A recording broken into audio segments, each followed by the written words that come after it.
ॐ असतो मा सद्गमय तमसो मा ज्योतिर्गमय मृत्योर्मा अमृतं गमय। ॐ शान्ति शान्ति शान्तिः। बृहदारण्योपनिषत् शान्ति मंत्रम भगवद्गीता ध्यान श्लोकम्। ॐ प्रपन्नपारिजाताय स्तोत्रवेत्रैकपाणये ज्ञानमुद्राय कृष्णाय गीतामृतदुहे नमः। सर्वोपनिषतो गावो दोक्ता गोपालनन्दनः पार्थो वत्स सुधीर्भोक्ता दुक्तं गीतामृतं महत्। वसुदेवसुतं देवं कंसचाणूरमर्दनं देवकी परमानन्दं कृष्णं वन्दे जगद्गुरुं। मूकं करोति वाचालं पङ्गुं लङ्घयते गिरिं यत्कृपातमहं वन्दे परमानन्दमाधवम्।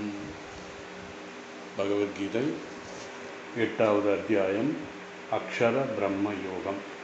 அதில் 10வது ஸ்லோகத்தில் இன்னும் கம்ப்ளீட் பண்ணல. அதாவது பிரயாண காலே மனசாச்சலேன பக்தியா யுக்த யோக பலேன சைவ புருவோ மத்தியே பிராணம் ஆவேஷ சம்யக் சத்தம்பரம் புருஷம் உபைதி திவ்யம். அதாவது சாதகன் அப்படிங்கும்போது இந்த இடத்துல நம்ம ஞானிகளை சொல்லலை. சாதகன் அவன் முயற்சி செய்து கொண்டு இருக்கிறான் அப்படின்னு பொருள். அதாவது அவனுடைய சாதனையின் மூலமாக அவன் பிரம்மலோகத்துக்கு சென்று ஞானம் அடைய விரும்புகிறவன். சாதாரணமாக ஞானத்தை ஞானிகள்லாம் இங்கே இருந்து அவதூறுகள் எல்லாம் இங்கேயே இந்த உலகத்தில் வாழும்போதே ஞானம் பெற்று விடுகிறார்கள். அகம் பிரம்மாஸ்மி என்ற ஞானம் அவங்களுக்கு வந்துடுது. இப்படி அடையாதவங்களுக்கு யார் அப்படிங்கிறத நம்ம பார்த்துக்கிட்டு இருந்தோம். அதில் போன வகுப்பில் இந்த பஞ்ச பிராணன், நம்ம மூச்சு பிராணன் அப்படின்னு சொல்கிறோம். அந்த மூச்சு காற்றில் 5 வகையாக இருக்கிறது அப்படின்னு சொன்னேன். அந்த 5 வகை என்னென்ன? பிராண, அபான, உதான, சமான, வியான அப்படின்னு சொல்லிட்டு 5 வகையாக பிரிக்கிறாங்க. பிராணங்கிறது அது யோக சூத்திரத்தில் ரொம்ப தெளிவாக சொல்லப்பட்டிருக்கு இதெல்லாம். ஸோ நம்ம மூச்சு காற்று 1 அப்படின்னா ஒவ்வொரு அந்த பஞ்ச பிராணன் ஒவ்வொரு சக்தி இருக்குது. நான் சொன்ன பிராண, அபானன், உதான, சமானம், இது ஒவ்வொன்றுக்கும் ஒவ்வொரு சக்தி இருக்கிறது அப்படின்னு சொல்கிறாரு. இதில் பிராண சக்திக்கும் உதான சக்தி, அதாவது இந்த பிராண சக்தியில் உதான பிராணன்ற சக்திக்கு ஒரு அபாரமான சக்தி இருக்கிறது. அபாரமானன்னா எல்லாத்துக்கும் ஒரு சில சக்தி இருக்க.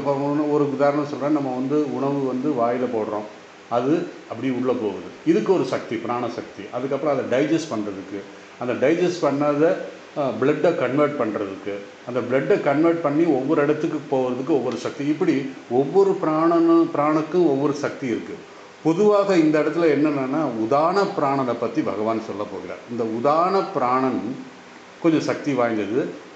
இந்த சக்தி நமக்கு எப்போ ஏன் சக்தி வாய்ந்ததுன்னு சொல்கிறேன் அப்படின்னா, நம்முடைய கடைசி பிரயாண காலத்துக்கு அது ரொம்ப முக்கியமாக தேவைப்படுது. எப்படின்னு சொல்கிறேன். இந்த உதான பிராணன் மூச்சுக்காற்று வேலை செய்வதற்கு ஒவ்வொன்றும் ஒவ்வொரு வேலை செய்யுது. நம்ம சாப்பிட்றோம், நம்ம தூங்குகிறோம், அதே மாதிரி மூச்சுக்காற்று ஒரு சைடு வரும், ஒரு சைடு போகும். இப்படிலாம் ஒவ்வொருத்துக்கும் எத்தனை செகண்டு உள்ளே இருக்கும், வெளியே போகும் அப்படிங்கிற நம்ம 6வது அத்தியாயத்தில் தெளிவாக நம்ம பார்த்தோம்.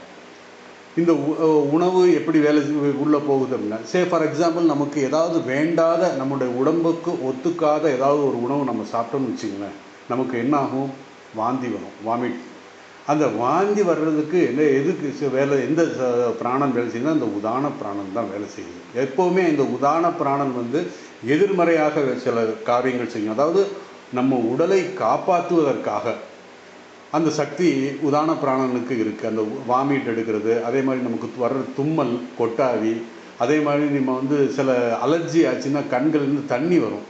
இவருக்கெல்லாம் எது காரணம் எதுன்னா, நம்மளை பாதுகாப்புவதற்காக இந்த உதான பிராண சக்தியினால் இதெல்லாம் நடக்குது அப்படின்னு யோக சூத்திரத்தை சொல்லப்பட்டிருக்கு. ஆனால் மெடிக்கல், அலோபதிக் மெடிக்கல் இது ப்ராப்பரான அவங்க பொதுவாக அலர்ஜின்னு சொல்லி விட்டுருவாங்க.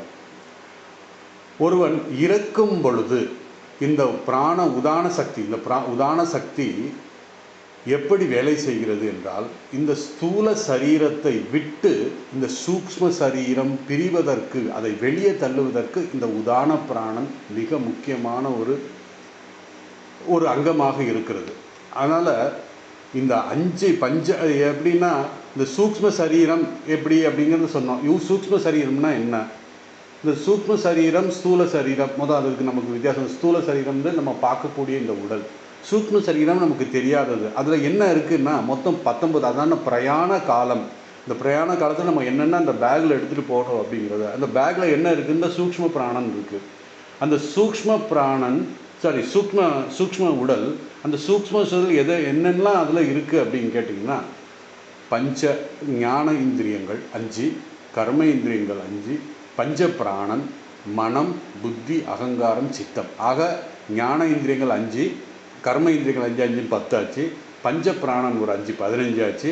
இதில் மனம், புத்தி, சித்தம், அகங்காரம் ஆக 19 வகையான பொருள்களை இந்த சூக்ஷ்ம சரீரத்தில் இருக்குது. அந்த பொருள்களோடு நம்ம அடுத்த சரீரத்துக்கு போகிறோம் இப்படின்னு சொல்லி சாஸ்திரம் சொல்கிறது. ஏனென்றால் இந்த ஸ்தூல சரீரம் சூக்ஷ்ம சரீரத்திலிருந்து வெளியேற வேண்டும் என்றால் அதை வெளியேற தள்ள ஒரு சக்தி தேவைப்படுகிறது. அதுதான் உதான சக்தி. அதை வெளியே தள்ளுகிறது இந்த உதான சக்தி. இந்த உதான பிராணன் தான் வெளியே தள்ளுகிறது. இந்த சக்தி நம்முடைய கடைசி நேரத்தில் இந்த ஸ்தூல சரீரத்தில் சூக்ஷ்ம சரீரத்தில் பிரிக்க சில காரியங்கள்லாம் செய்கிறது. அது ஏன்னா சில பேர் சொல்லுவாங்க, சாவதற்கும், அதாவது நாம் இறப்பதற்கு சக்தி இல்லை அப்படின்னு சொல்லுவாங்க சில பேர். ஏனென்றால் இந்த உதான சக்தி குறைந்து இருக்கும், அவங்களுக்கு உதான சக்தி குறைந்து இருக்கும். அதனால என்ன சொல்லுவாங்கன்னா, கடைசி நேரத்தில் சில பேர் இந்த நிறைய மெடிக்கல் எய்டெல்லாம் பண்ணி எல்லாம் நல்லா ரெக்கவர் ஆகிற மாதிரி இருக்கும், அப்போ படார்னு போயிடுவாங்க. அது என்னென்னா அந்த உதான சக்தியெல்லாம் ஒன்று திரண்டு அந்த குணமாற மாதிரி நமக்கு தோணும். குணமாற மாதிரி தோணுன்னா அந்த உதான சக்தியெல்லாம் ஒன்று திரண்டு அந்த ஸ்தூல சரீரத்திலேருந்து அந்த சூக்ஷ்ம சரீரத்தை வெளியே தரணும் அப்படின்னு சொல்லுவாங்க.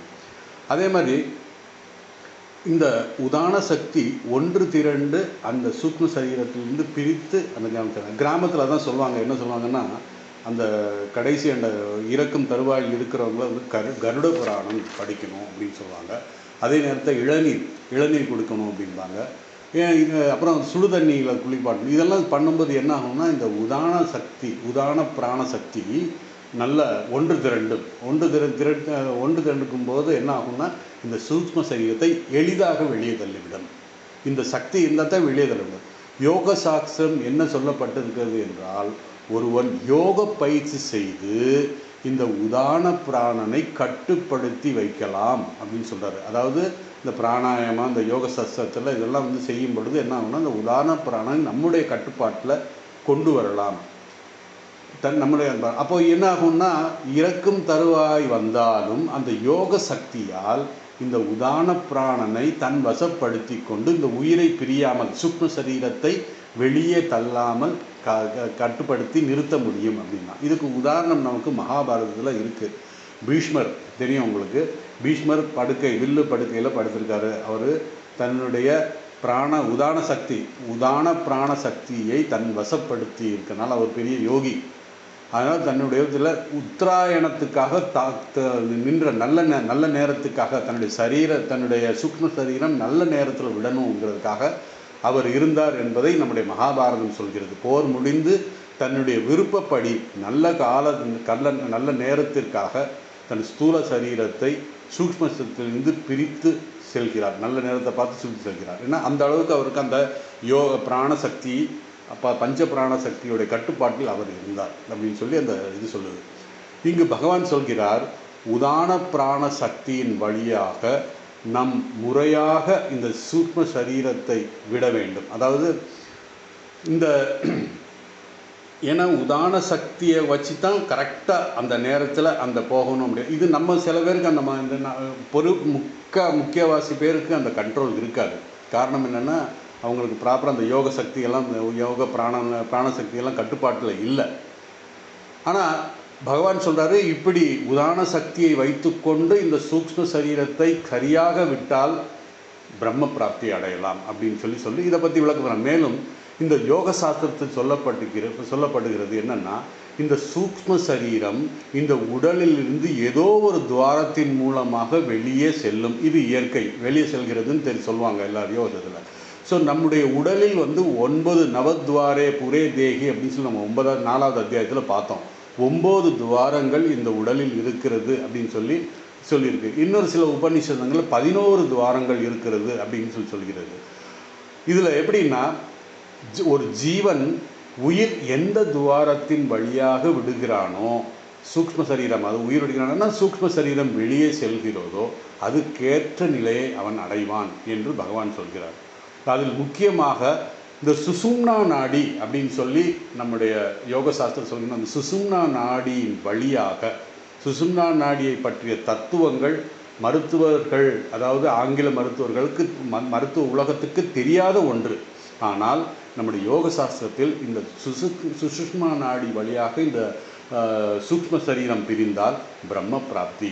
அதனால தான் நம்ம சாஸ்திரத்தில் சொல்கிறது, சுசும்னா நாடியின் வழியாகத்தான் இந்த உபாசகன் தன்னுடைய உயிரை விடுகிறான். யார்? இந்த சொன்ன அந்த கவிம் புராணம் அப்படிங்கிற மாதிரி அந்த 9வது ஸ்லோகத்தில் சொன்ன அந்த லட்சியத்தை தியானித்து அந்த பிரயாண காலே மனசா அச்சலேன மனபலத்தோடு இருக்கிறவன் அந்த சில நியமங்கள்லாம் 4 நியமங்கள் சொன்னேன் நான். அந்த 4 நியமங்களை முறையாக பின்பற்றி இந்த உதான பிராண சக்தியை தன்னுடைய வசப்படுத்தி இந்த சூக்ஷ்ம சரீரத்தை சுஷும்னா நாடியின் வழியாக விடுகின்ற இந்த உபாசகன் உயிரை விட்டால் அவன் பிரம்ம பிராப்தியை அடைகிறான். அவனுக்கு பிறப்பில்லா பெருநிலையை அடைகிறான். இதைத்தான் பகவான் இந்த ஸ்லோகத்தில் சொல்ல வருகிறார்.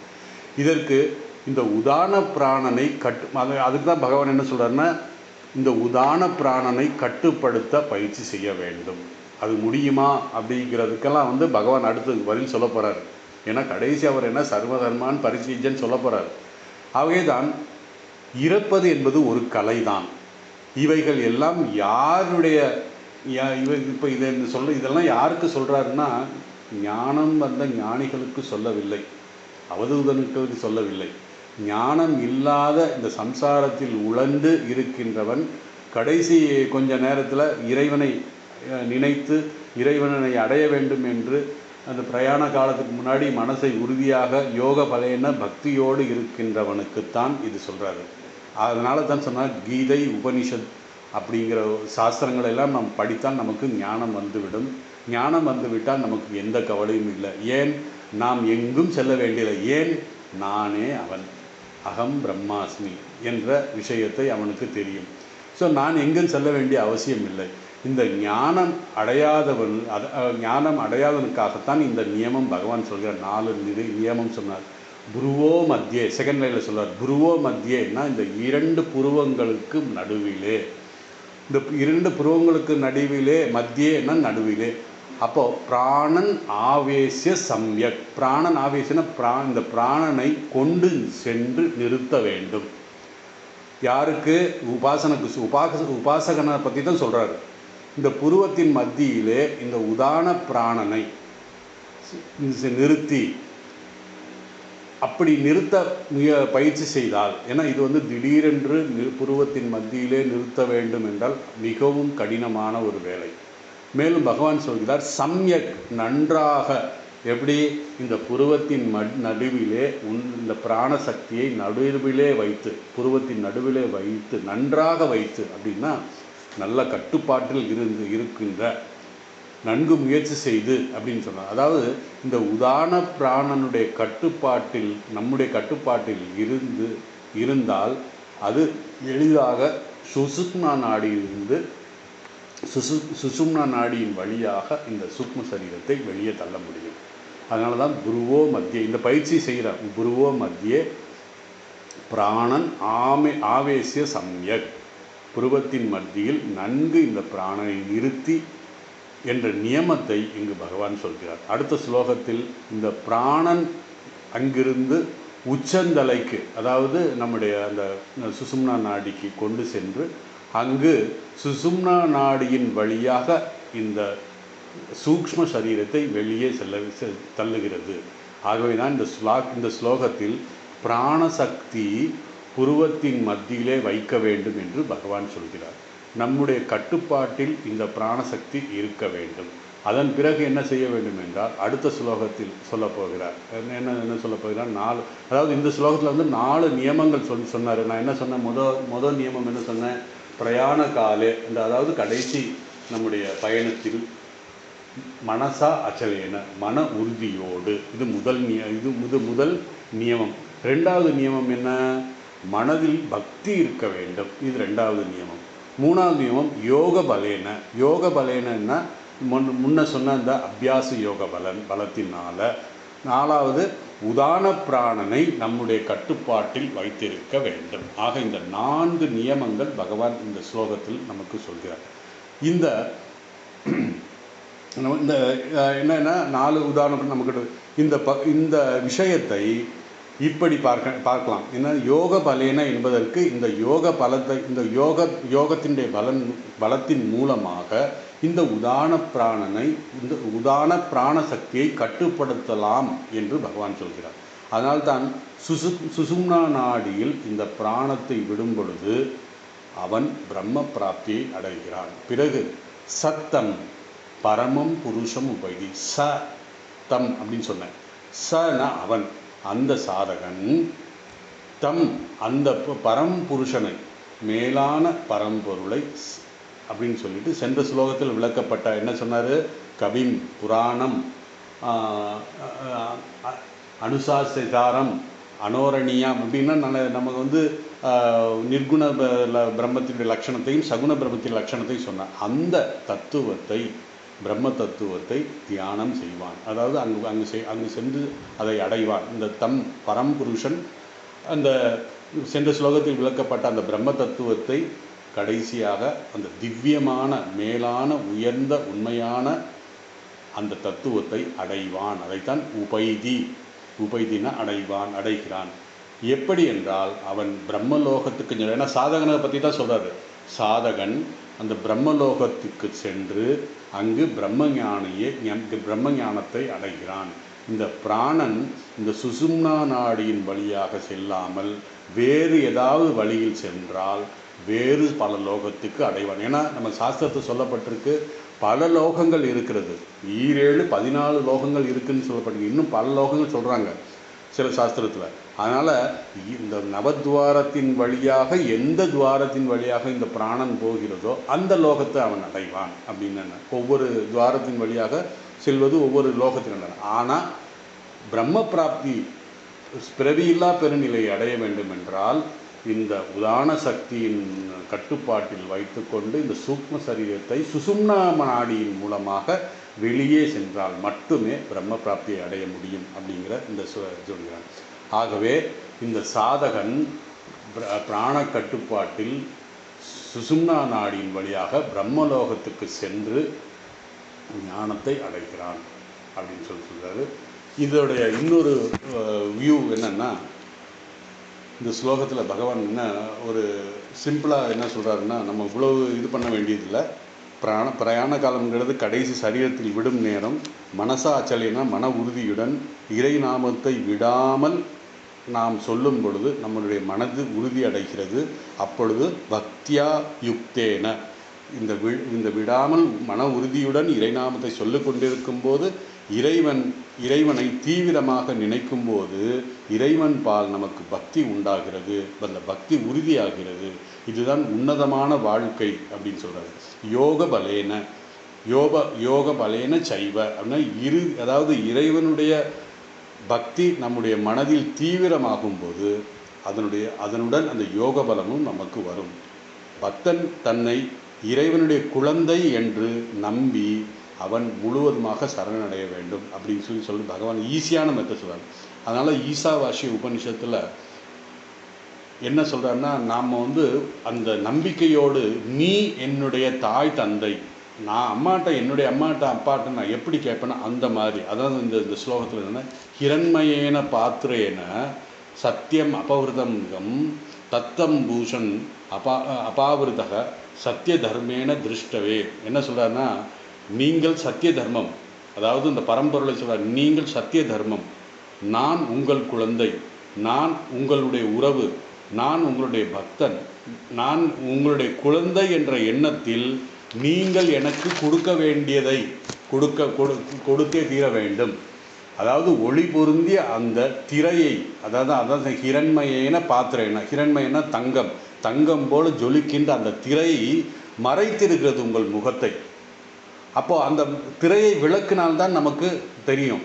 அந்த திரையை விளக்குங்கள் அப்படின்னு சொல்லி நான் வேண்டுகோள் விடுக்கிறேன். அதாவது நம்முடைய உறவுகள், அம்மா அப்பாட்டு நம்மெல்லாம் உரிமையோடு கேட்கலாம். அந்த மாதிரி அந்த ஸ்லோகத்தில் சொல்லப்பட்டிருக்கு. அந்த திரையை விளக்குங்கள்.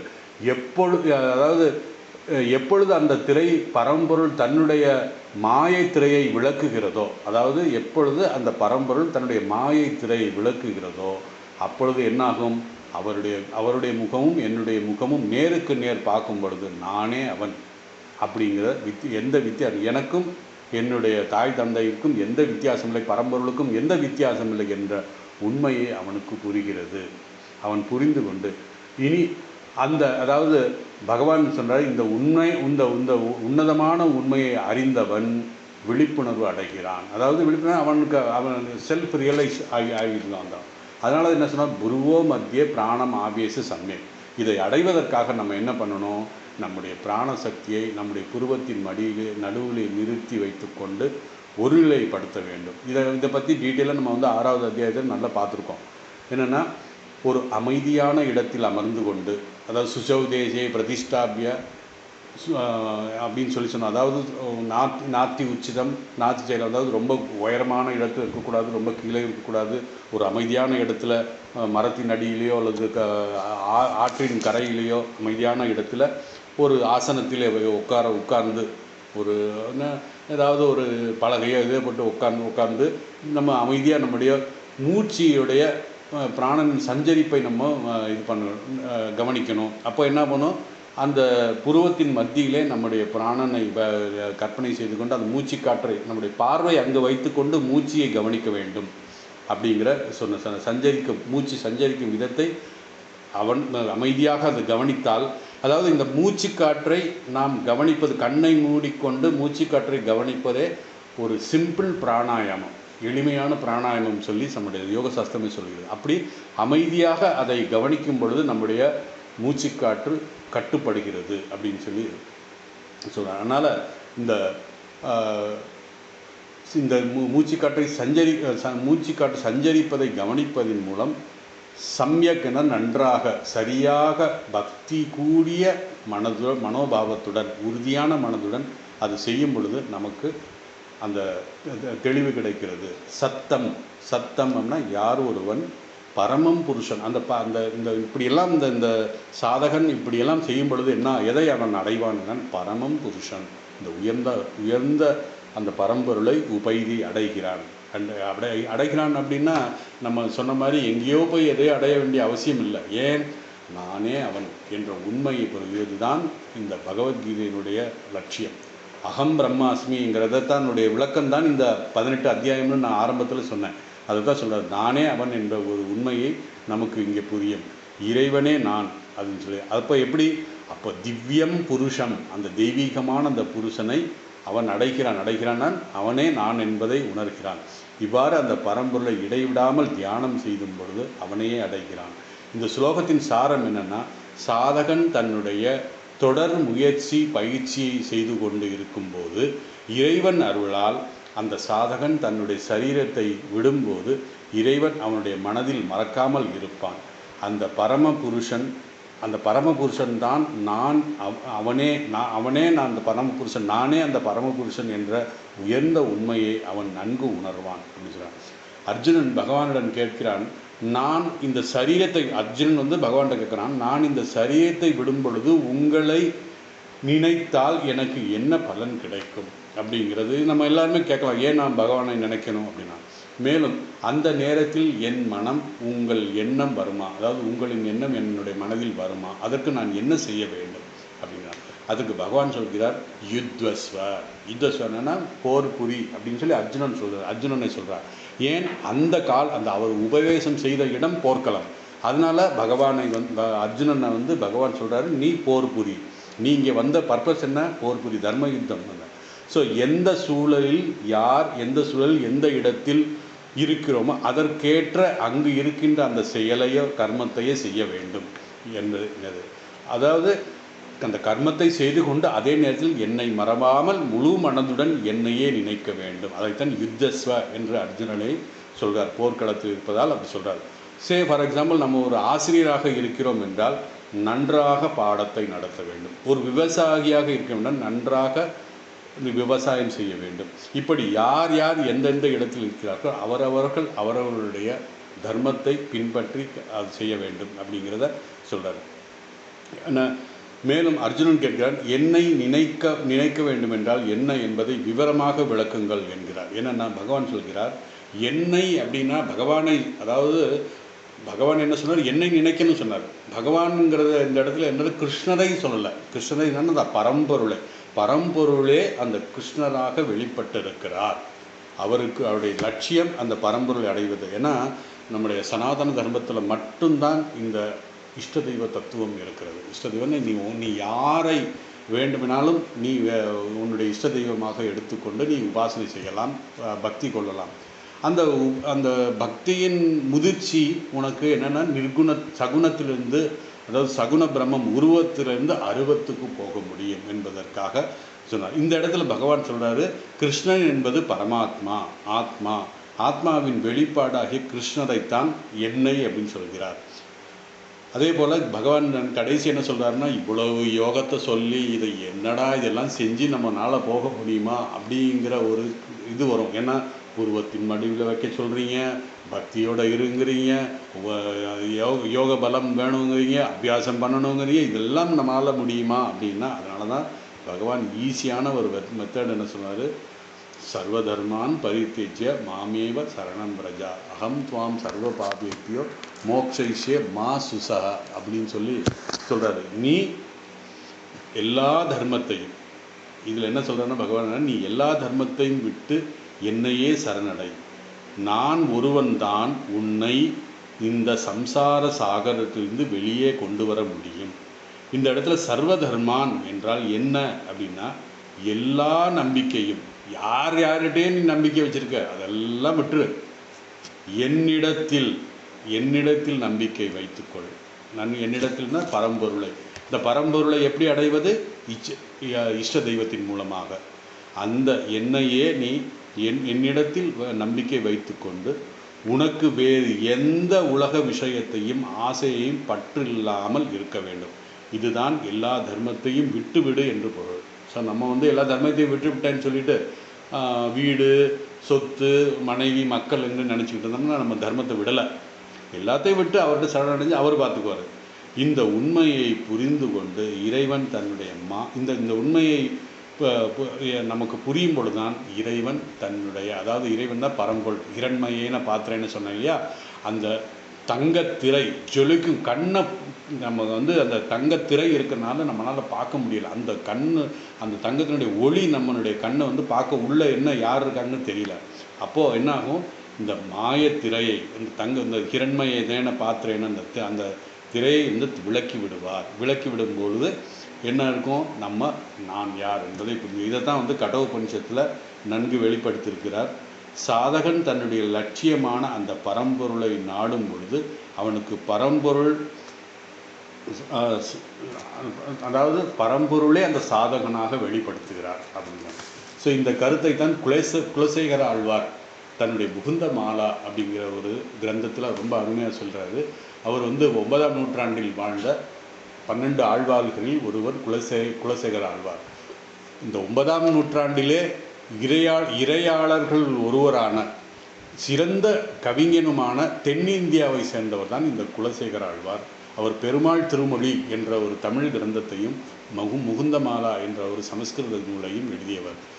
பக்தியின் சாரமாக இந்த முகுந்த மாலா விளங்குகிறது. அதில் ரொம்ப அருமையான கிருஷ்ணா உன்னுடைய பாத பங்கஜத்தில் என்னுடைய இந்த பாத பங்கத்தை தேடி வருகிறேன் அப்படின்னு சொல்கிறார். என்னென்னா இந்த ஸ்லோகத்தில் ஆழ்வார் என்ன சொல்கிறாருன்னா, பகவானே தன்னுடைய இதய குகையில் அந்த ஆழ்வார் வச்சிருக்கார். அவரை தன்னுடைய இதய குகையில் வைத்திருக்கிறார்.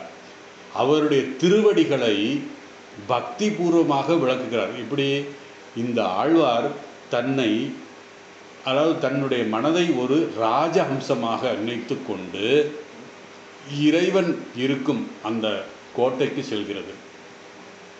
அவருடைய திருவடிகளை நாடி பக்தியோடு அங்கு சென்று அங்கு சரி. ஏன்னா சொல்கிறார், அப்போ அந்த அந்த ராஜ அம்சம் அந்த என்னுடைய அந்த இதே கோட்டையிலே இருக்கின்ற அந்த பரம்பொருளுடைய திருவடிகளை நாடி சொல்கிறது. ஏன் அப்படின்றா, இந்த சரீரம் விடும்போது நான் என்னுடைய நிலையை முற்றிலும் மறந்திருப்பேன். ஏன்னா நமக்கு தெரியாது, நம்ம சரீரம் விடும்போது கிட்டத்தட்ட கோமா ஸ்டேஜ் மாதிரி நம்ம இருப்போம். சக்தி இருக்காது, எந்த சிந்தனையும் வராது. ஏன்னா அந்த அளவுக்கு சக்தி இல்லாமல் போயிடும். என் சரீரம் விடும் நேரத்தில் என்னுடைய நிலை எப்படி இருக்கணும்னு எனக்கே தெரியாது. என்னுடைய தொண்டை அடைத்து கொள்ளும் உன்னுடைய நாமத்தை சொல்ல முடியாது. என்னுடைய நாடி பித்தம் மூச்சு ஒரு சீரற்று கிடக்கும். அதனால் நான் ஆரோக்கியமாக இருக்கும்போதே உன்னை நாடி இங்கு வந்திருக்கிறேன் அப்படின்னு சொல்லி இந்த ராஜ அம்சம் அந்த திருவடிகிட்ட போய் சொல்லுதான், அதாவது பகவான்கிட்ட போய் சொல்லுதான். ஸோ இந்த சூழ்நிலையில் என்னால் உன்னை நினைக்க முடியும், மரண வேளையில் என்னால் எதுவும் செய்ய முடியாது. ஆகவே பகவானே நான் இப்பொழுதே வந்திருக்கிறேன், அதாவது நான் ஆரோக்கியமாக இருக்கும் பொழுதே என்னை ஏற்றுக்கொள்ளுங்கள் என்று பகவானிடம் இந்த முகுந்த மாலையில் சாரம்சு சொல்கிறார். பாதகமல பக்தி, அதாவது பாதகமல பக்தியே போதும் என்கின்ற வழக்கு மாதிரி முகுந்த மாலையில் அந்த குலசேகர ஆழ்வார் சொல்கிறாரு. இப்போது இந்த 9, 10வது ஸ்லோகத்தின் முக்கியமான கருத்து என்னென்னா, யார் ஒருவன் தன்னுடைய கடைசி யாத்திரையில் மனதை இறைவனிடம் உறுதியாக வைத்து கொண்டு இறைவனிடம் முழு பக்தியுடன் அத்துடன் யோக பலத்தோடு, அதாவது அபியாச யோக பலத்துடன், யோக பலம் என்றால் அபியாச யோக பலம், இந்த பிராணனை புருவத்தின் மத்தியிலே வைத்து கொண்டு இந்த 4 நியமங்களை பின்பற்றி தியானம் செய்து கொண்டிருக்கிறானோ, எங்கும் பறந்த அந்த பரம்பொருளை தியானம் செய்யும் பொழுது யார் நம்மை படைத்து காத்து அழிக்கிறாரோ, யாருடைய பிரபாவத்தில் நம்மால் இதையெல்லாம் இந்த உலகத்தை நினைக்க முடிகிறதோ, யாருடைய சக்தியால் சூரியன் ஒளி பெறுகிறானோ, யாருடைய சக்தியால் ஒளிக்கும் இருளுக்கும் அப்பால் செல்கிறாரோ, அந்த உயர்ந்த பரம்பொருளை தியானித்து அவனையே அடைகிறான் இந்த சாதகன். வேறு எந்த சிந்தனையும் இல்லாமல், எந்த சந்தேகமும் இல்லாமல் என்னை தியானிப்பவன் என்னை அடைவான். இது பகவான் உறுதியாக சொல்றார். ஏனென்றால் இந்த பயிற்சி பல ஜென்மத்தில் செய்து கொண்டு வந்தால்தான் நமக்கு கிடைக்கும் அப்படின்னு சொல்றாரு. அப்படிப்பட்டவன் என்னுடைய உண்மையான சொரூபத்தை உணர்கிறான். நான் அப்படிப்பட்டவனுக்கு இந்த உண்மையான சொரூபத்தை வெளிப்படுத்துவேன். அவனே நான் என்ற உயர்ந்த தத்துவத்தை அவன் புரிந்து கொள்கிறான். இந்த பிறவியில்லா பெருநிலையை அடைகிறான். சத்தம் அப்படின்னா அவன் அந்த பரம புருஷனை, அந்த பரம்பொருளை உபைதி அடைகிறான் என்றால் நான் சொன்ன மாதிரி எங்கேயும் போய் அடையல, அவனே நான் என்ற இந்த உயர்ந்த தத்துவத்தை எப்படி இந்த இறைவனை தியானிப்பது அப்படிங்கிறத சொல்கிறாரு. பகவான் சொல்கிறாரு, அந்த நம்ம தியானிக்கிறோம். எப்படி தியானிக்கிறோம்? நம்ம எப்படின்னா இந்த உருவத்தை நம்ம தியானிப்போம், நாம ஜபத்தை சொல்லிக்கிட்டு இருப்போம். இறைவனை இறைவனை தியானிப்பது உருவம் இருக்குது. அதுக்கப்புறம் அவருக்கு பூஜை செய்கிற மாதிரி, சேவை செய்கிற மாதிரியெல்லாம் நம்ம நினச்சிக்கிட்டு இருக்கோம் அப்படின்னு சொல்கிறாரு. பகவான் இந்த ஸ்லோகத்தை சொல்கிறார். சில லட்சணங்கள் நமக்கு இந்த ஸ்லோகத்தில் சொன்னார். அதாவது 9வது ஸ்லோகம் சொன்னார், கவிம் புராணம் அப்படின்னு சொல்லி அவருடைய தெய்வீகமான, அவரது அமிர்தமான அந்த சொல்லையும் அவருடைய அந்த லட்சணத்தையும் தியானம் செய்ய முடிந்தால் நல்லது. இல்லை என்றால் சற்று கீழான நிலையான இந்த சாதகன் என்ன ஜபம் பண்ணுறது, தியானம் பண்ணுறது, மானசீக பூஜை செய்கிறது அப்படி சொல்லும்போது என்ன, படிப்படியாக இந்த மாதிரி செய்யும் பொழுது படிப்படியாக தன்னுடைய நிலை உயர்ந்து அந்த நிர்குண பிரம்மனை தியானம் செய்யக்கூடிய சக்தி நமக்கு கிடைக்கும். ஆக ஆன்மீக பயிற்சி என்பது கீழான படியிலிருந்து மேலான படிக்கு செல்வது தான். அதாவது பிறகு உயர்ந்த நிலையான அந்த அத்வைத ஞானத்தை அடைவது தான் அப்படின்னு சொல்லி இந்த 9வது ஸ்லோகத்தை, அதாவது 10வது ஸ்லோகத்தை முடிச்சிட்டாரு. 9, 10 முடிச்சாரு. இனி 11வது ஸ்லோகம். இந்த 11வது ஸ்லோகம் வேறொரு கருத்தை சொல்கிறார். ஏன்னா அடுத்து திருப்பி மோட்சத்தினுடைய பிரபாவத்தை பற்றி சொல்ல போகிறார். இப்போது நம்ம இப்போ இந்த இந்த முக்தியினுடைய ஏன்னா அப்பப்போ வந்து பகவான் என்ன சொல்கிறாரு, நம்மளை ஒரு என்கரேஜ் பண்ணணுங்கிறதுக்காக இப்படிலாம் நீ கஷ்டப்படும் போது உனக்கு என்ன பலன் கிடைக்கும் அப்படிங்கிற அந்த உயர்ந்த ஒரு இதை சொன்னார். மோட்ச பதத்தை நீ அடைவாய் அப்படின்னு சொல்கிறாரு. அந்த மோட்ச பதம் எப்படி இருக்கும் அப்படின்னு சொல்கிறாரு. எப்படிப்பட்டவர்கள் எல்லாம் இந்த மோட்ச பதத்தை நாடுகிறார்கள் அப்படின்னு சொல்கிறாரு. எதுன்னா இந்த ஸ்லோகத்தில் யதக்ஷரம் வேதவிதோ வதந்தி விஷந்தி யத் யதையோ வீதராகாக யத் இச்சந்தி பிரம்மச்சரியம் சரந்தி தத்தே பதம் சங்கிரகேன பிரவக்ஷியே. என்ன சொல்கிறாருன்னா, இந்த இதில் வேதத்தை அறிந்தவர்கள் எதை அழிவற்றது என்கிறார்களோ, பற்று நீங்கி துறவிகள் ஏதேனும் எங்கு புகுகிறார்களோ, அதாவது என்ன எதனுள் புகுகிறார்களோ, பற்று நீங்கிய துறவிகள் எதனுள் புகுகிறார்களோ, எதை விரும்பி அவர்கள் பிரம்மச்சரியத்தை கடைபிடிக்கிறார்களோ அந்த நிலையை உனக்கு சுருக்கமாக சொல்கிறேன் என்று சொல்கிறார். என்னென்னா, அந்த மோட்ச பிராப்தி, மோட்ச பதம், மோட்சத்தினுடைய வழி எப்படி இருக்கும், ஏன் இந்த வேதம் என்ன சொல்லுது, வேதங்கள் எல்லாம் ஏன் அப்படி சொல்லுது, அதே மாதிரி இந்த ரிஷிகள் முனிகள் ஒத்த காலில் நின்று அங்கே பனியிலையும் மழையிலையும் ஏன் நிற்கிறார்கள், எதுக்காக இதெல்லாம் பண்ணுறாங்க அப்படிங்கிறதையும், இந்த பிரம்மச்சாரிய விரதத்தை எல்லாம் இருக்கிறாங்களே அதெல்லாம் ஏன் பண்ணுறாங்க அப்படின்னா, யதக்ஷரம் அந்த பரம்பொருளை அடைவதற்காக. ஸோ அப்பேற்பட்ட உன்னதமான விஷயத்தை நான் வந்து உனக்கு சுருக்கமாக சொல்ல போகிறேன் அப்படிங்கிற இந்த ஸ்லோகத்தில் நான் சொல்கிறாரு. யதக்ஷரம் வேதவிதோ வதந்தி அப்படின்னு சொல்கிறார். ஏன்னா இந்த ஸ்லோகத்தில் மோட்சத்தை பற்றிய, மோட்சத்தின் பாதையை பகவான் விளக்குகிறார். மோட்சத்தின் பெருமையை நாம் அடைய வேண்டும், அதாவது மோட்சத்தின் பெருமையுடைய அடைய வேண்டிய லட்சணம் என்ன, அதாவது இந்த மோட்சம் எப்படிப்பட்ட ஒரு பலனை தரும் அப்படிங்கிற சொல்கிறாரு. இந்த விஷயத்தை வந்து விளக்கும்போது என்ன சொல்கிறாருன்னா, இப்போ இந்த உலகத்தில் எல்லாரும் கடைசி முயற்சி செய்து அடைய வேண்டிய லட்சியம் அதுதான். அதுக்குத்தான் எல்லாமே செஞ்சுக்கிட்டு இருக்காங்க. இந்த சூரியன் உதைகிறது, மழை பெய்கிறது, நதி ஓடுகிறது, இப்படி ஒவ்வொன்று இயற்கை அதற்கு எதுக்குன்னா அதனுடைய இடத்தை அடைவதற்காகத்தான். ஸோ இப்படி எல்லாமே இயற்கையும் செயற்கையும் எல்லாமே செய்கிறது. அதுதான் பகவான் வந்து விளக்குகிறார். இதை பற்றிய விளக்கம், இந்த மோட்ச பதத்தினுடைய விளக்கம் முழுமையாக 20லேருந்து 22 3 ஸ்லோகத்தில் சொல்ல போகிறார். ஸோ மோட்ச பாதை இங்கு பிரதிஜா, அதாவது பிரதிஜானா உறுதியாக, இந்த மோட்ச பாதம் எப்பேற்பட்ட ஒரு உறுதியான ஒரு நிலை, அதை நாம் அடைய வேண்டும் அப்படின்னு சொல்லி இதனுடைய விளக்கம் 20லேருந்து 22 சொல்ல இருக்கிறார். இந்த ஸ்லோகத்தின் சாரம் மோட்சத்தின் மகிமை, மோட்சத்தின் லட்சியம், மோட்சத்தின் பெருமை. ஏன் பகவான் இடையிடையில் அது சொல்கிறாருன்னா, நமக்கு வந்து ஒரு உற்சாகத்தை கொடுக்க வேண்டும் என்பதற்காக, ஒரு ஆசையை உண்டாக்க வேண்டும் என்பதற்காக. இல்லைன்னா நம்முடைய சின்ன சின்ன ஆசைகளை போயிடும். ஏன்னா எனக்கு வந்து ஒரு சக்தியிட்ட வேண்டிக்கிட்டோம்னா எனக்கு பணம் காசு கிடைக்கும், எனக்கு நல்ல இதெல்லாம் கிடைக்கும், உறவுகள் கிடைக்கும், ஆசைகள் எல்லாம் என்னுடைய ஆசைகள்லாம் நான் நிவர்த்தி செய்துக்கலாம் வேண்டாம். ஸோ இந்த மாதிரி சின்ன சின்ன விஷயத்துக்கெல்லாம் போகாமல் சாஸ்வதமான அந்த இடத்தை அடைய வேண்டும், மோட்ச பெருமையை அடைய வேண்டும் என்பதற்காக இந்த ஸ்லோகத்தில் பகவான் சொல்கிறாரு. இந்த ஸ்லோகம் ஆக்சுவலாக உபனிஷத்துலேருந்து எடுத்த ஸ்லோகம். ஏன்னா சர்வ உபனிஷத்தோ இது சொன்னார் இல்லையா பகவான், எல்லா உபனிஷத்துடைய சாரம் தான் பகவத்கீதை. ஆக இந்த ஸ்லோகம் வந்து ஒரு உபனிஷத்துலேருந்து வந்த ஸ்லோகம். உபனிஷத்தின் சாரமாகத்தான் இந்த ஸ்லோகத்தில் சொல்கிறாரு. ஸ்லோகத்தை பற்றி பார்ப்போம். என்னது? யதக்ஷரம் வேத விதோ வதந்தி. யத் என்ன?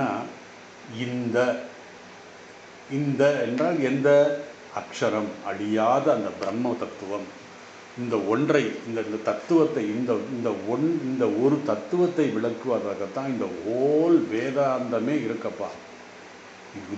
இந்த முழு வேதாந்தம் என்ன சொல்லுதுன்னா, இந்த அக்ஷரம், இந்த பிரம்மத்தை பற்றி தான் சொல்லுது. அந்த வேத விதோ வதந்தி, வேதத்தை அறிந்தவர்கள் என்ன நினைக்கிறாங்கன்னா, எதுக்காக இதெல்லாம் வேதத்தை அறியணும்னா அந்த பரபிரம்மத்தை அறிவதற்காகத்தான் இந்த கேள்விகள். இந்த வேத விதோ வதந்தின்னு அறிந்தவர்கள், வேதத்தை அறிந்தவர்கள், வேதத்தை பற்றி பேசுபவர்கள் இந்த பிரம்மத்தை அடைவதற்காகத்தான் இதெல்லாம் செஞ்சுருக்காங்க. இங்கு முதலில் சொன்னது யத். யத் என்றால் இந்த மோட்சம்னா அக்ஷர பிரம்மம், அந்த பிரம்மத்தை அடைவதற்காகத்தான் மோட்சத்தை குறிக்கிறது. இதை வேதத்தை அறிந்தவர்கள் கூறுகிறார்கள். நீ மனித வாழ்க்கையின் லட்சியம் இறைவனை அடைவது. பகவான் சொன்னார், ராமகிருஷ்ணன் சொன்னார், அதுதான் என்ன சொல்றாரு, நீ எதை அடைய வேண்டும் என்றால் இந்த உலகத்தில் பிறந்து எதை அடைய வேண்டும் என்றால் ஒரே லட்சியம் இறைவனை அடைவது, பரம்பொருளை அடைவது. அதைத்தான் எதக்ஷரம் அப்படின்னு சொல்லுது. இதனுடைய பெருமை, அதாவது இந்த வேதத்தை அறிந்தவர்கள் கூறுகிறார்கள், இது மோட்சத்தின் முதல் பெருமை. மோட்சத்தின் முதல் பெருமை என்ன, முழு வேதமும் இந்த அக்ஷரத்தை பிரம்மத்தை பற்றி தான் சொல்லியிருக்கு அப்படின்னு சொல்லி. இதில் என்ன பெருமை இருக்கிறது என்றால், எத் வேதவிதோ வதந்தி, இந்த முழு வேதாந்தத்தின் லட்சியம் எழுதப்பட்டது, அதாவது எதுக்கு லட்சியமாக எழுதப்பட்ட அந்த சாஸ்திரம் எல்லாம் எதை பற்றி சொல்கிறாங்க, பகவானை பற்றி தான், அந்த பரம்பொருளை பற்றி தான் சொல்கிறார். இதுதான் பகவான் மனித வாழ்க்கையின் லட்சியங்கிறத இதில் ராமகிருஷ்ணன் சொன்னார். இந்த வேதத்தை பொதுவாக நமக்கு பார்த்துருக்கோம், நம்ம 3வது அத்தியாயத்தில் பார்த்துருக்கோம். வேதத்தை 2ஆக பிரிப்போம். எப்படி, கர்மகாண்டம், ஞான காண்டம் அப்படின்னு சொல்லி. கர்மகாண்டத்தில் விதவிதமான பூஜை, யாகம், யஜ்யம், உபாசனைகள் அப்படின்னு சொல்லி சொல்கிறாங்க. அந்த விதவிதமான பூஜை, யாகம், யஜ்யத்துக்கு விதவிதமான சாதனைகள் சொல்வார். அந்த விதவிதமான சாதனைக்கு விதவிதமான பலன்கள் கிடைக்கும் என்றும் சொல்லியிருக்கார். இப்படி பலவிதமான சாதனைகள், பலன்கள் இருப்பதால் பல வகையான லட்சியத்தையும் நம்ம அடையலாம். ஆனால் நமக்கு ஒரு சந்தேகம் வரும் இந்த இடத்துல, என்ன இத்தனை லட்சியங்கள் சொல்லப்பட்டிருக்கு, ஆனால் கடைசி அடைய போகின்ற லட்சியம் பிரம்மம் தான் அப்படின்னு சொன்னால் நமக்கு ஒரு கன்ஃபியூஸ் ஆகும். ஆனால் இந்த லட்சியங்கள் எல்லாம் ஒன்றுமே கிடையாது. ஏனென்றால் நம்ம அடைய வேண்டிய அந்த பரம்பொருள் ஒன்று தான். அதனால் இந்த கர்மகாண்டத்தில் சொன்ன இதெல்லாம் எதுக்குன்னா, எதுக்கு இந்த கர்மகாண்டத்தில் இத்தனை விதவிதமான சாதனைகள்லாம் சொன்னதுன்னா சித்த சுத்தி அடைவதற்காகத்தான், வேறு ஒன்றுமே கிடையாது அப்படின்னு சொல்லி. அதனால் இந்த சித்த சுத்தியின் மூலமாக மனம் தெளிவடைந்தால் என்ன பிரசாந்த மனசம்னா அமைதியான மனம், ஏனம். அந்த பிரசாந்த மனதின் மூலமாக இந்த பிரம்மத்தை உணர முடியும் அப்படின்னு. அதாவது இந்த இடத்துல பிரசாந்த மனம் சொல்கிறது பிரசாந்த புத்தியை கொடுக்கிறது. ஏன்னா ஒரு சில நேரத்தில் பிரசாந்த மனக அப்படின்னு சொல்லும்போது என்ன சொல்லணும்னா, இந்த மனம், புத்தி, அகங்கார, சித்தம் எல்லாத்தையும் சொல்லிடுறாருங்க. ஸோ எந்த சந்தேகமும் இல்லாமல் இந்த அந்த அந்த பல வகையான லட்சியங்களை நம்ம அடைய வேண்டிய இது கிடையாது. ஆனால் இதில் கர்மகாண்டத்தில் சொல்லியிருக்கு. ஏனென்றால் இந்த லட்சியங்கள், இந்த சாதனைகள் எல்லாம் ஒரு சாஸ்வதமான நமக்கு ஆனந்தத்தை கொடுக்காது என்பதை புரிந்து கொள்வதற்காகத்தான் கர்மகாண்டத்தில் இத்தனை விஷயங்கள் சொல்லப்பட்டிருக்கிறது. ஸோ இது ஒன்றுமே இல்லைன்னு தெரிஞ்சதுக்கப்புறம் அவன் என்ன பண்ணுவான்னா, அடுத்த ஸ்டேஜில் ஞான காண்டத்தை அடைவான் படிப்படியாக. அதாவது கர்மகாண்டத்தினுடைய வழியாகத்தான் ஞான காண்டத்தை அடைய வேண்டும். அப்போ தான் மனம் சித்த சுத்தி அடையும். மேலும் கர்மகாண்டத்தில் உள்ள அனைத்து லட்சியமும் அனித்தியம் என்பத புரிதல் அவனுக்கு வரும். இந்த கர்மகாண்டத்தின் லட்சியம் நிறைவேறாத ஆசைகள், அதாவது நிறைவேறாத ஆசைகள்லாம் இந்த சாஸ்வதமானது அல்ல. கர்மகாண்டத்தை முறையாக பின்பற்றுவதன் மூலமாக நமக்கு சித்த சுத்தி என்ற ஒரு உயர்ந்த விஷயம் நமக்கு கிடைக்கிறது. அதன் மூலமாக ஞான காண்டத்திற்கு பரபிரம்ம ஞானத்தை நமக்கு கொடுக்கக்கூடிய அந்த ஞானத்தை, அதாவது தத்துவங்கள், ஞானம், அந்த உண்மைகளை நாம் உணரும் பொழுது நமக்கு அந்த பரபிரம்ம ஞானம் வரும். அதைத்தான் எந்த லட்சியம், எதை அடைய போகிறோம், எந்த லட்சியத்தை அடைவதற்காக முழு வேதமும் டெடிகேட் பண்ணியிருக்கோம். அதாவது முழு வேதமும் அதுக்காக டெடிகேட் பண்ணப்பட்டிருக்கிறது அப்படின்னு சொல்லி அந்த லட்சியமாக இருக்கிறது. யாராவது கர்மகாண்டத்தை மட்டும் பின்பற்றினால் அதனுடைய லட்சியம் அடைவதற்கு முயல்கிறார்கள். அதாவது கர்மகாண்டத்தை மட்டும் அடைந்து, அதாவது இன்கம்ப்ளீட் அப்படின்னு சொல்லுவாங்க. ஆன்மீக வாழ்க்கையிலே ஒரு முழுமை அடையாத இடம் கர்மகாண்டம். அதனால் ஞான காண்டத்தின் மூலமாக நாம் ஞானம் அடைய வேண்டும். அதுதான் மனித வாழ்க்கையின் லட்சியம். வேதத்தின் உண்மையை அறியாதவர்கள் கர்மகாண்டத்தில் போகணும் அப்படின்னு சொல்லுவாங்க. ஏன்னா அவங்க என்ன சொல்கிறாங்க, யாமிமாம் புஷ்பிதாம் பாதம் பிரபந்தி அவிபக்ஷக வேத வாதரதை பார்த்தா நான் யார் தீதிவாதினா. வேதத்தில் ஒன்று சொல்லப்பட்டிருக்கு, வெறும் வாதம் பண்ணுறதுக்காக சொல்லப்பட்டிருக்கின்ற சில அறியாமையில் உள்ளவர்கள் சொல்கிறார்கள். ஏன்னா இதில் ஒன்றுமே கிடையாது, நம்ம வந்து நல்ல என்ன சொல்கிறது, நல்ல ஆரோக்கியமாக இருந்து குழந்தை கொட்டி இது சொத்து பத்தோட ஆனந்தமாக இருக்கணும் அப்படிங்கிறதான் வேதம் சொல்லுதுங்கிறது சில அபக்ஷிகள், அதாவது அறிவு இல்லாதவர்கள் அஞ்ஞானிகள் சொல்கிறார்கள்னு சொல்லி நம்ம 2வது அத்தியாயத்தில் சொல்லப்பட்டிருக்கு. ஆக இந்த கர்மகாண்டத்தின் மூலம் கர்மகாண்டத்தினுடைய ஒரே பலன் நமக்கு சித்த சுத்தி கிடைக்க வேண்டும் அப்படிங்கிறதுக்காக தான். ஆக நம்ம மீண்டும் அந்த வேதத்தின் உண்மையை அறியாதவர்கள், இந்த வேதத்தின் கடைசி என்ன சொல்லப்பட்டுன்னு அறியாதவர்கள் மீண்டும் மீண்டும் இந்த சம்சாரத்தில் பிறந்து பிறந்து அவர்கள் இறக்க வேண்டியதாக இருக்கிறது. ஏன்னா இந்த சம்சாரம் எப்படிப்பட்ட கஷ்டம், ஒவ்வொரு சமயமும் நமக்கு இறக்கும் தருவாயில் தான் நமக்கு இந்த சம்சாரத்தினுடைய முழு கஷ்டமும் தெரியும் அப்படின்னு சொல்லி ஒரு சாஸ்திரம் சொல்லப்பட்டது. ஸோ இந்த வேதத்தை முழுமையாக அறிந்தவர்கள் என்ன சொல்கிறார்கள் என்றால், இந்த மோக்ஷம்தான் முழு வேதத்தின் சாரம்.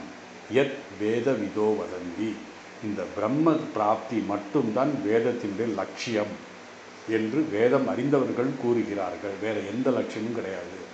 அடுத்து விஷந்தி யத் யதையோ வீதராகா, இந்த மோக்ஷம் என்ற லட்சியத்தை அடைவதற்காக யதையக முயற்சி செய்கிறார்கள். இந்த யதையகங்கிறதுக்கு இன்னொரு பொருள் இருக்குது. யதி என்னால் சந்நியாசிகள். நம்ம ஸ்ரீ யதிராஜாய விவேகானந்த சூரைய அப்படின்லாம் நம்ம படிக்க சொல்கிறோம், மந்திரத்தை சொல்கிறோம். யதி அப்படிங்கிறத சந்நியாசிகள் அப்படின்னு சொல்கிறோம். அப்போ இந்த இடத்துல யதையக அப்படின்னு சொல்லும் பொழுது முழு துறவோடு முயற்சி செய்பவர்கள் சந்நியாசிகள் என்ற பொருளை இருக்கிறது. இங்கு யதையக என்றால் முயற்சி செய்பவர்கள், அதாவது எல்லாத்தையும் துறந்து முயற்சி செய்பவர்கள். விஷந்தி என்றால் அடைகிறார்கள், இந்த லட்சியத்தை அடைகிறார்கள். மனித வாழ்க்கையின் லட்சியம் அடைய முழு முயற்சியோடு இவர்கள் முயற்சி செய்கிறார்கள். எந்த ஒன்றை அடைவதற்காக? அந்த பிரம்ம பிராப்தியை அடைவதற்காக. அப்படி முயற்சி செய்பவர்கள் யார் அப்படிங்கிற ஒரு கேள்வி வரும். யார் என்றால் அந்த யதிகள். அவர்கள் என்ன மெயினாக என்ன சொல்கிறாங்க? வீதராகா என்றால் பற்றையும் துறந்து வைராக்கியம் உடையவர்கள். வைராக்கியம் உடையவர்கள் முயற்சி செய்கிறார்கள். அதனால தான் அவர்களை யதிகள் யதையக அப்படின்னு சொல்கிறார், யதிகள் என்று சொல்கிறோம். எந்த ஒன்றை அடைவதற்காக என்றால் இந்த பரம்பொருளை அடைவதற்காக. இந்த பரம்பொருளை அடைவதற்காக தான் எல்லாத்தையும் துறந்து, எல்லாம் துறந்து விட்டால் தான் அதை அடைய முடியும். ஏன்னா ஒரு கால் உலகத்திலும் இன்னொரு கால் இறைவனிடம் இருக்கக்கூடாது. ரெண்டுமே இறைவனிடம் இருக்க வேண்டும். ஏன்னா நமக்கு என்ன உலகப்பட்டு இருக்கிற அளவுக்கு என்ன சொல்கிறார் பகவான் ராமகிருஷ்ணன் சொல்வார், ஊசி காதில் நூலை கோர்க்கும் பொழுது அந்த நூலில் ஒரு இலை பிரிந்திருந்தால் கூட அந்த ஊசி காதில் போகாது. அப்போ அது என்ன பண்ணணும்? நம்ம முறுக்கி இருக்கணும். ஆக எல்லாத்தையும் துறக்க வேண்டும். எல்லாவற்றையும் துறந்தால்தான் நம்ம அந்த பகவானை. அதனால் யதிகள் அப்படின்னா அந்த முழு முயற்சியோடு துறவோடு சொல்கிறாங்க. ஆகவே தியாகத்தின் பலன், எதை தியாகம் செய்த, எல்லாவற்றையும் தியாகம் செய்தவர்கள் எதை அடைகிறார்கள்னு அந்த மோட்ச பிராப்தி. அப்பேற்பட்ட மகிமையான ஒன்று என்று அர்ஜுனனுக்கு சொல்கிறார். மோட்சத்தின் பெருமையை சொல்கிறார். ஏன்னா இந்த வேதத்தினுடைய முழு சாரமும் இறைவனைத்தான் சொல்கிறது. இந்த யதிகள் முயற்சி செய்து எதை அடைய விரும்புகிறார்கள்? இதைத்தான் அடைய விரும்புகிறார்கள், வேறு எதுவுமே கிடையாது. அதுனா யத் அக்ஷரம், அந்த பரமசாந்தி, அந்த பரபிரம்மம், பரப்பொருளை தான் சொல்கிறது. எந்த ஒன்றை விரும்பியவர்கள், யத் இச்சந்தி, அடுத்த லைனில் வருது யத் இச்சந்தி, எதை விரும்பினா அந்த பரம்பொருளை விரும்பி பிரம்மச்சரியத்தை பின்பற்றுகிறார்கள். யார்? குருகுலத்தில் இருக்கிறவர்கள், அதாவது யார் இருந்தால் சாதகர்கள்னு சொன்னார். பின்பற்றி பிரம்மச்சாரியத்தை பின்பற்றுகிறார்கள். இங்கு சரந்தி என்றால் பின்பற்றுகிறார்கள். எதை? பிரம்மச்சாரிய விரதத்தை அவர்கள் பின்பற்றுகிறார்கள். இந்த பிரம்மச்சாரியம் என்பது சங்கராச்சாரியர் என்ன சொல்கிறாருன்னா, குருகுல வாசத்தில் இருந்து கொண்டு அந்த சாதகன் அல்லது மாணவன் தன்னுடைய காரியங்களை, அதாவது காரியங்கள்னா பிரம்மச்சாரிய விரதம் இருந்து கொண்டு தான் அங்கே குருகுலத்தில் செய்ய வேண்டிய செயல்களை செய்து கொண்டு அந்த குருவுக்கு பணிவிடை செய்து எதுக்காக இதெல்லாம் செய்யலாம்? ஞானம் அடைய வேண்டும். எது? நானே அவன் என்ற ஞானத்தை எனக்கு என்னுடைய குருநாதர் கொடுக்கணும். அதுக்காக பிரம்மச்சரிய விரதம் இருந்து அப்படின்னா எல்லா சுகபோகத்தையும் விட்டு அந்த ஆசிரமத்தில் இருந்து கொண்டு, ஏன்னா ஆசிரமத்தில் இருந்து கொண்டு நமக்கு காஃபி எல்லாம் கிடைக்காது. அப்போ அஃப்கோர்ஸ் ராமகிருஷ்ண மடத்தில் காஃபி கிடைக்கும், ஆனால் நம்ம எதிர்பார்க்குற காஃபி கிடைக்காது, ஏதோ ஒரு காஃபி கிடைக்கும். ஏன்னா சுகபோகத்தில் இருந்தால் நமக்கு என்ன ஆகும்னா மோகம் வந்துடும். அதனால் மோகம் இருக்கக்கூடாது. மோகம் போனால் தான் நமக்கு இது பிராப்தி, அதாவது பிரம்ம பிராப்தி நமக்கு அடைய முடியும். அதனால் இந்த பிரம்மச்சரிய விரதம் அப்படிங்கிறது பல குறிப்புகள் கொடுக்கப்பட்டிருக்கிறது, பல நியமங்கள் இருக்கிறது. அந்த பிரம்மச்சரிய விரதத்தில் இருக்கும் பொழுது என்னென்ன நியமங்களை பின்பற்ற வேண்டும், அந்த பிரம்மச்சாரி விரதம்ங்கிறது என்ன அப்படிங்கிற ஒரு விஷயத்தை சங்கரர் கோட் பண்ணுறாரு. இதை நம்ம அடுத்த வகுப்பில் நம்ம பார்ப்போம். இந்த விரதங்கள் எல்லாம் நீங்கள் நியமங்களாக சொல்லப்படுகிறது. இதுக்கெல்லாம் நீங்கள் ஒன்றும் பயப்பட வேண்டியதில்லை. இதெல்லாம் இதை தெரிஞ்சுக்கணும். இந்த எல்லா விஷயங்களும் நம்ம தெரிஞ்சுக்கிட்டோம்னா பகவானிடம் சரணடைவதற்கு எளிதாக இருக்கும். அப்படிங்கிறதுக்காக நான் அதை சொல்கிறேன். பல நியமங்கள் பகவான் இதில் சொல்ல போகிறார். ஒரு பிரம்மச்சாரிய விரதம் என்னென்ன செய்ய போகிறான் அப்படிங்கிறது என்ன, இதில் சொல்லப்பட்டிருக்க விஷயம் என்னென்னா, எது இச்சந்தினா ஒரு உயர்ந்த இடத்தை அடைய வேண்டும் என்பதற்காக இச்சந்தின்னு ஆசைப்படுகிறான். எதை அடையணும்? சாதாரண சின்ன சின்ன விஷயங்கள்லாம் நான் ஆசைப்படலை. அந்த நச்சிகேதன் சொன்ன மாதிரி எதை அடைந்தால் எதுவுமே தேவையில்லையோ அதைத்தான் நான் பெற வேண்டும், எனக்கு வேறு எதுவுமே இச்சை இல்லை அப்படிங்கிற ஒரு விஷயத்தை பகவான் சொல்ல போகிறார். அதனால் அடுத்த வகுப்பில் நம்ம அந்த பிரம்மச்சரிய விரதத்தை பற்றி நம்ம தெளிவாக சொல்கிறோம். ரொம்ப ஈஸி தான் அது. நம்ம ப்ராக்டிக்கலாக டே டு டே லைஃப்பில் நம்ம இருக்கிற மாதிரியே பகவான் இங்கே நமக்கு சொல்கிறார். அதனால் அடுத்த வகுப்பில் நம்ம பார்ப்போம். ஓம் வசுதேவ சுதம் தேவம் கம்சச்சானூரமர்த்தனம் தேவகி பரமானந்தம் கிருஷ்ணம் வந்தே ஜெகத்குரு.